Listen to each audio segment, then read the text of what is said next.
अच्छा, this is basically medial aspect of the brain. अगर हम इसको सैडल सेक्शन में कट करें तो इसमें मेन फीचर्स कौन-कौन से हैं? वी हैव दिस जो सेंट्रल सल्कस जो कि लैटरल साइड से कंटिन्यू होता है यहाँ पे, मार्जिनल सल्कस आगे बना रहा होता है, that is basically paracentral lobule.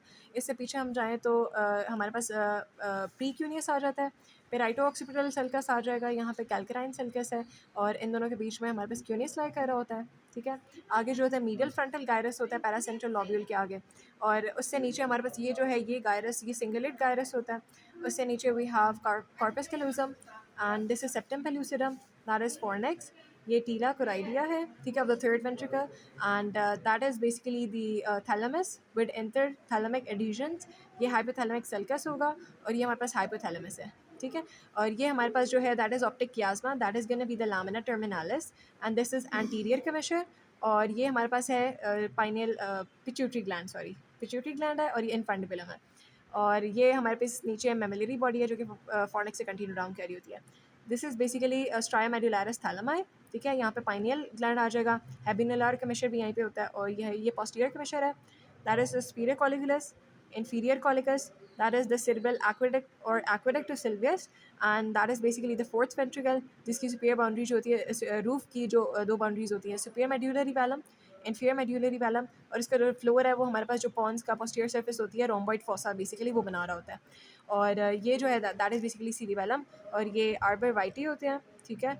और इसके अलावा हमारे पास थ्री जो ब्रेन स्टेम है ये सारी, और इसमें हमारे पास ऊपर वाला पार्ट मिड ब्रेन है, then this is basically pons, and then ये मेड्यूला वाला स्ट्रक्चर है, ठीक है। तो ये इस साइड पर स्ट्रक्चर, और ये आर्टरी जो बेसिकली हमारे मीडियल सर्फेस को सप्लाई कर रही है वो एंटीरियर सेरेब्रल आर्टरी की ब्रांचेज होती हैं, ठीक हो गया।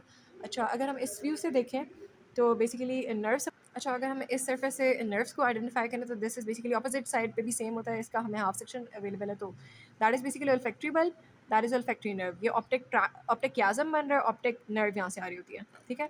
This is basically oculomotor nerve, और ये हमारे पास ट्रॉक्लियर नर्व आ जाएगी, ठीक है। और दिस इज़ ट्राइजेमिनल, उसका एक सेंसरी रूट होता है और मोटर रूट है। This is abducens nerve, cranial nerve 6, then we have cranial nerve 7, intermediate nerve, and vestibulocochlear nerve. Then between the pyramid of medulla and the olives, we have the hypoglossal nerve, and between the olive and the inferior cerebellar peduncle, we have three nerves, जिसमें हमारे पास आ जाती है cranial nerve 9, 10 और 11 आ जाती है। Lateral surface पे जो हमारे पास आर्टरीज हमें यहाँ पे नजर आ रही हैं, दैट इज़ बेसिकली जो सीरिबेलम के पोंटोमेड्यूलरी जंक्शन पे ओरिजिनेट करती है, that is basically anterior inferior cerebellar artery. तो ये उसकी ब्रांचेज हैं जो सीरिबेलम को सप्लाई दे रही है, और ये वाली जो ब्रांचेज हमारे पास लैटरल सरफेस को सप्लाई कर रही होती है, that are basically the middle cerebral artery. और जो ऑक्सीपिटल एरिया में कुछ ब्रांचेज होती हैं ना जो सप्लाई करती है ऑक्सीपिटल कॉर्टेक्स को, that is basically posterior cerebral artery. अच्छा, सल्का और गायरा की बात करें तो जो फ्रंटल लोब होता है ना उसके अंदर हमारे पास दो सल्कस होते हैं और तीन गायरा होते हैं। तो यहाँ पे क्योंकि ये एक्चुअली कट हुआ हुआ है तो यहाँ पे superior frontal gyrus to superior frontal sulcus होगा और इन्फीरियर फ्रंटल सल्कस होकर डिवाइड करा सुपीरियर मिडल और इन्फीरियर फ्रंटल गायरा के अंदर, ठीक है। और इसी तरह जो टेम्पोरल लोब होता है वो भी डिवाइड होता है दो सल्काए के जरिए से इंटू तीन gyri, that is superior middle and inferior frontal गायरा।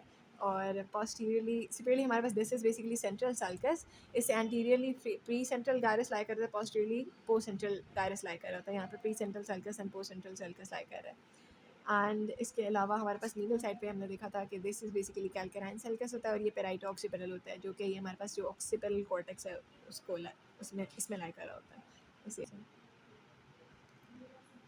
Okay, this is basically lateral or sylvian fissure, and it has three rami: anterior rami, ascending rami, and a posterior rami.